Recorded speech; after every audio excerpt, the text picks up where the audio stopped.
Welcome to the AI Hustle Podcast, the podcast where we break down the latest in AI news, tools, and interview experts helping you hustle and do more using AI. If you've been following the podcast for a while, you'll know that over the last 6 months, I've been working on a stealth AI startup. Of the hundreds of projects I've covered, this is the one that I believe has the greatest potential. So today I'm excited to announce AIBox. AIBox is a no-code AI app building platform paired with the App Store for AI that lets you monetize your AI tools. The platform lets you build apps by linking together AI models like ChatGPT, Midjourney, and 11 Labs. Eventually will integrate with software like Gmail, Trello, and Salesforce, so you can use AI to automate every function in your organization. To get notified when we launch and be one of the first to build on the platform, you can join the waitlist at aibox.ai. The link is in the show notes. We are currently raising a seed round of funding. If you're an investor that is focused on disruptive tech, I'd love to tell you more about the platform. You can reach out to me at jaden@aibox.ai. I'll leave that email in the show notes. Can ChatGPT do math? This is a question a lot of people have had, especially people in school, or even just if you're trying to get some quick back of the envelope math done right on the fly. A lot of people want to know, can ChatGPT do math? It can do coding, it can do writing, it can do a lot of things, but is it good at math? And this is actually one area that ChatGPT is not good at, I would say.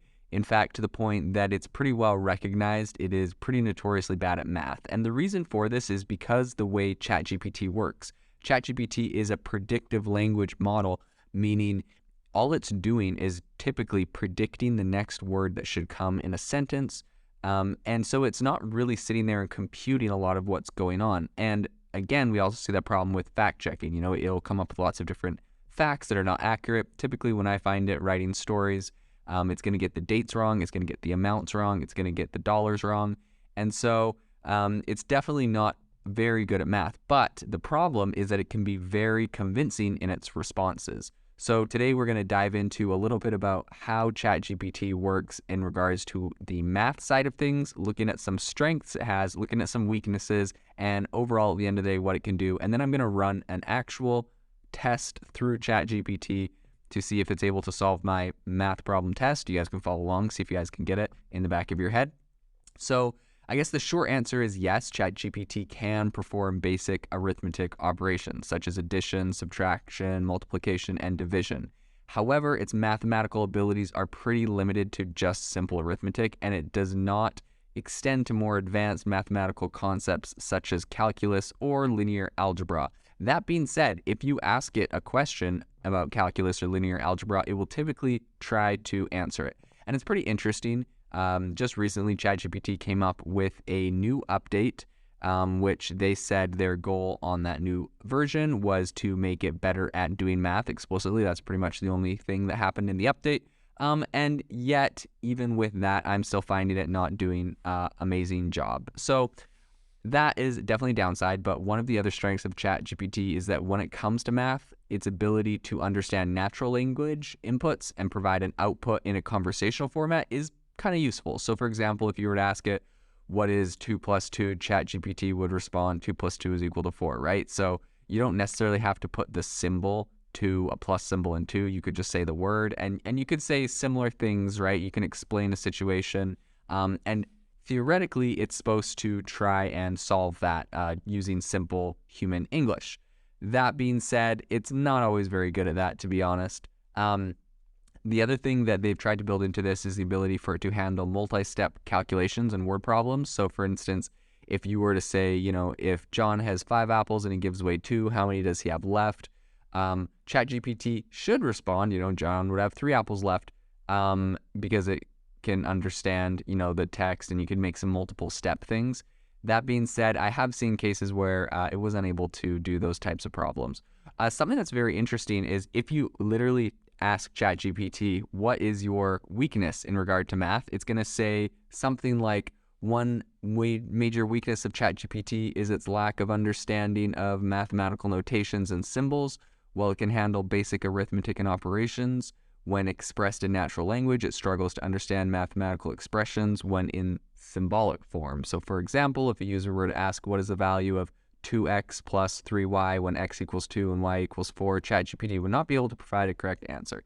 So it literally it explicitly states, it's not able to solve problems that are, using symbols in them. But if you did ask it that question, it will give you an answer, and it will break down the whole answer, whether that's correct or not. I think it's usually not correct, but it literally is trying. So I guess the problem there is there isn't much of a disclaimer on math on ChatGPT, and it's typically getting it wrong. So another one of its, I guess, big drawbacks is it's, does not have a good understanding of higher level mathematical concepts. So it can perform basic, operations in math, but it does not have the ability to solve more complex things such as different equations or vector calculus. So, it kind of limits its usefulness, but all in all, I think it's got a long way to go before it's going to be replacing calculators for people to just talk to. So I actually went ahead and tried giving it a math problem that I heard someone online in a forum say it struggled with. And my math problem was, if it takes 5 machines 5 minutes to make 5 devices, how long would it take 100 machines to make 100 devices? And this is kind of like a silly word problem that if someone wasn't really paying attention, they'd say 5 machines, 5 minutes, 5 devices, 100 machines, 100 minutes, 100 devices. I guess that's like the trick you're trying to get someone to say.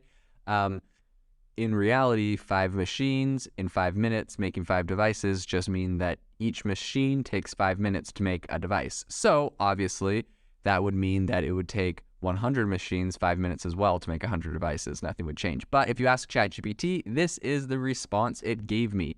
It says, if 5 machines can make 5 devices in 5 minutes, then we calculate the rate of production for each machine. 5 devices divided by 5 minutes equals 1 device per minute.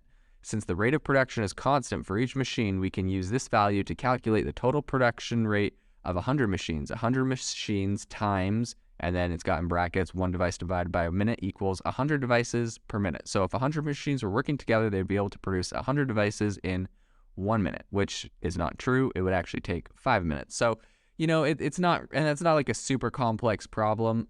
So I guess that just kind of gives a little bit of an overview of ChatGPT and math. It can do basic stuff. I said, what's 100 plus 234? And it said, the results of 100 plus 234 is 334. But honestly, that's the most basic math problem you could get. You type the same thing in Google and it would be able to give it to you, just with their in search calculator function. So honestly, obviously not very impressive.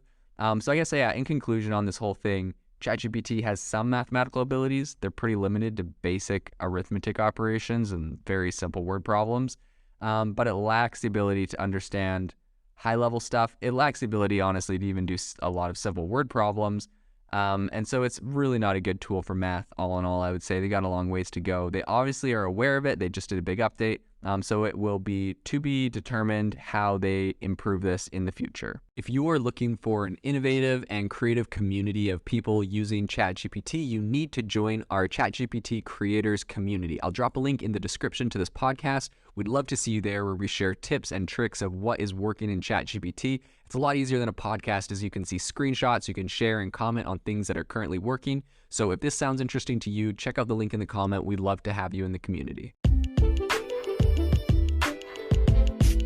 Thanks for tuning in to the AI Hustle podcast. If you could do us a massive favor, we would really, really appreciate it if you could leave us a review wherever you get your podcasts. This helps people find the podcast. It helps people know this is a good place to go. And we would really, really appreciate it, as it helps us continue to bring on incredible guests and share incredible content for you to listen to.